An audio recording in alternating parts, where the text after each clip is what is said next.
Latest ఏంటంటే technology వాడుకుంటే మీకే ఇప్పుడు సిఆర్ఎం సాఫ్ట్వేర్ కానీ, కన్స్ట్రక్షన్ టెక్నాలజీ కానీ ఇవన్నీ కూడా వాడుకున్న వాళ్ళు పైకి వస్తున్నారు, వాడుకోలేని వాళ్ళు కిందకి వెళ్ళిపోయి మూసేస్తున్నారు.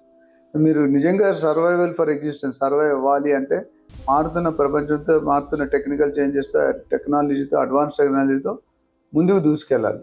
లేదంటే మనం ఇబ్బంది పడతాం.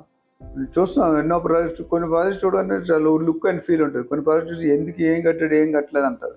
రెండూ కరెక్టే. సో దేర్ ఆర్ లో class builders, medium builders, high class builders.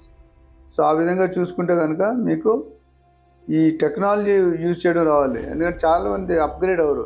ఇప్పుడు కొంతమంది చూస్తే 75 yearsలో కూడా టెక్నాలజీ వాడుతున్నారు, కొంతమంది 25 yearsలో కూడా టెక్నాలజీ వాడట్లేదు. It's all depends upon society ఏం కోరుకుంటుంది, సొసైటీకి ఏం కావాలి, కస్టమర్కి ఏం కావాలి, బిల్డర్కి ఏం కావాలి అనేది ఒక స్టాండర్డ్స్ ఉన్నాయి. మీరు చేసుకున్నా పర్లేదు, చేసుకోకపోయినా, మీరు చేసుకోలేకపోతే ఎవరైనా కన్సల్టెంట్ అడ్వైజర్ పెట్టుకుంటే దేవి ఆ లైన్లో ఎక్స్పర్టైజ్ ఉన్న వాళ్ళు చేస్తారు.